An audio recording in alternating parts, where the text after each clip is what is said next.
If you put $10,000 into Great Bear Resources 3 years ago, that investment would be worth nearly $300,000 today. I'm with CEO Chris Taylor. Chris, welcome to Kitco.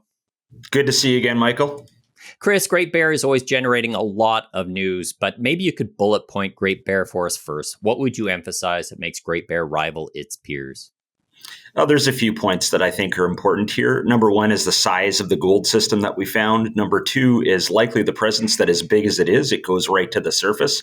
Number three would be the fact that those 2 points occur right beside a highway. And number four would be that is right in the Red Lake District of Ontario. So it's an unusual find to find something of this scale, of this quality, and in that kind of location. It's something the industry doesn't see very often.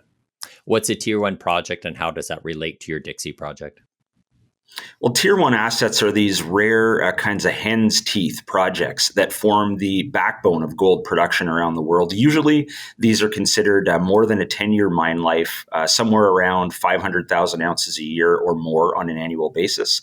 And then they're going to have low operational costs as well. And this is effectively what the market is looking at Great Bear as potentially having found at our Dixie project. And these are really rare. There's possibly only 30 of these deposits around the globe. Now, I wanted to frame things at the start of the interview because Great Bear is always generating a lot of news. This year, you're going to be spending $45 million to drill 400,000 meters. But in another interview, you said, actually, that's not a lot of holes. Yeah, I think we're looking at about probably 200,000 meters this year. That's a $45 million budget, about 200,000 meters. And that should get us to the point where we have over 300,000 meters in total drilled on our LP fault target. And that'll lead, we'll have probably about 400 drill holes completed into this new discovery that we made just about 2 years ago now. So a lot of holes in a short period of time. And we're rapidly getting close to that initial maiden resource kind of disclosure. We want to talk about the maiden resource that you're working towards. But your neighbor, Battle North, was bought by Evolution Mining for $274 million recently. Did the transaction signify anything?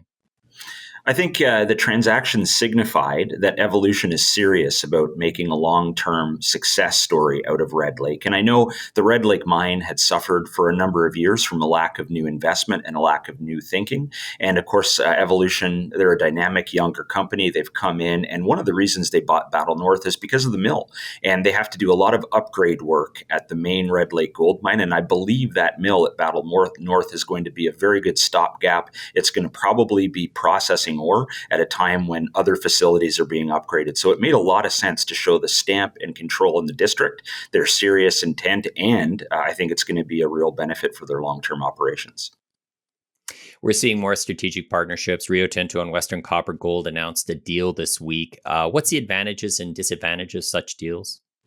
Well, from the junior company perspective, the advantages of the deals, and I think that's what you're asking me about mostly, is that you get some projects require a bit of a stamp of approval from an outside investor. And one of the ways you can do that is acquire investment from a big fund or a big company. And in the case of Western Copper and Gold, I think Rio's investment is a really good stamp of approval about the long-term potential of the project, especially with these kind of copper prices. And then you often have trouble raising money as a junior company. So this is a way that you can get the cash into the treasury, but because the shares are going into a big producer, you're not looking at a lot of excess float hitting the market. So it tends to be supportive of share price. And of course, you can access the technical expertise from that group as well. On the disadvantage side, on the flip side, well, sometimes you sort of have your buyer baked into the deal. If you're looking to shop a project around as a junior, you may not want to have the ultimate end buyer plugged in an early stage. It may be a disincentive for others to get involved, although a good enough project can generate a bidding process regardless of who's involved on the shareholder registry. Thank you, Chris. Your Great Bear royalty is over a month old. You described it as a plain vanilla 2% net smelter royalty on Dixie, but the size of the NSR could make Great Bear royalty significant. Yeah, the royalty is an interesting way for us to put value back into shareholder hands. And one of the one of the things that we're thinking about the most is what is the ultimate value of that royalty? And there are some deals that you can reference in the market recently. Like just this morning, we were looking at some terms that were associated with the Cote Lake deposit that's owned by IM Gold. And, I don't think it's widely broadcast, but there was recently a 1% NSR sold on about 2/3 of that deposit. And if I remember correctly, Cote is about a 10 million ounce sub-gram, I think 0.9 gram kind of deposit. So it's big and it's low grade. And that was valued at about $75 million. So if you gross that up to, covering the entire project that they had, which it didn't, you'd probably be looking at about $100 million value. So something like the Great Bear royalty, it's traded at $100 million value now, but that's for a 2% NSR. So we can reasonably look forward to good valuation on the Great Bear royalty side based on, maybe 2 times that number, maybe 4 times that number. It depends on what we ultimately generate for the resources on the project and what the production profile looks like. But we can say safely, based on comparables, we are still cheap relative to what's going on in the royalty space in the market today. Looking ahead, it's mostly about working towards that maiden resource, Chris. Yeah, that's correct. The drilling that we're doing now, we have 6 rigs in operation 24 hours a day, 7 days a week at Dixie. And as I mentioned right at the beginning of the interview, we probably need about 400 drill holes in the LP fault, which we found almost 2 years ago this month.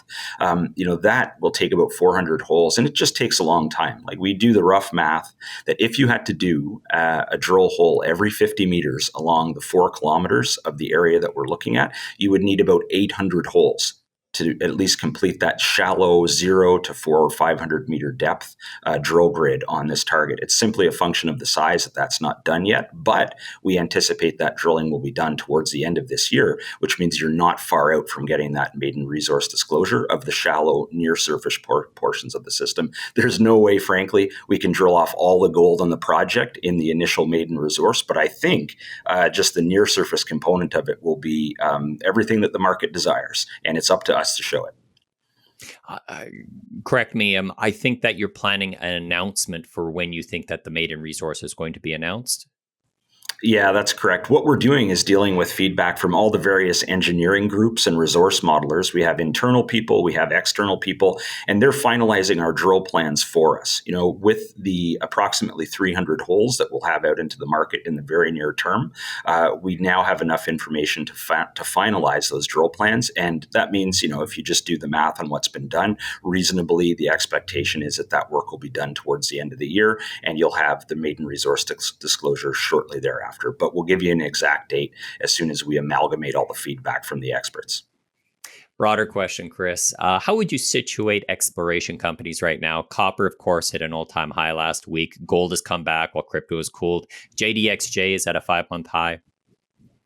Yeah, the exploration space now is benefiting from the underlying boost in the commodity prices. So whether that's copper, whether it's gold, I think the junior gold sector in the exploration side is now starting to, we've been flying into a bit of a headwind with the sort of speculative investment going into cryptos and other fields. Now that we see the excitement come off them, the boil is down a little bit.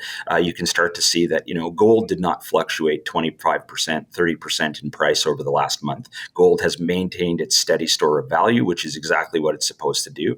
And now we're starting to see that sort of benefit flowing down to the junior explorers as well. Of course, copper reaching an all-time high. Well, there you have a very strong tailwind for the copper explorers. And on both sides now, you're starting to see the beginning, I think, of one of these more cyclical type of bull market phases for the explorers. And I think with the kind of cash that's flowing into the big mining companies, you're going to see a lot of action in the space over the next couple of years.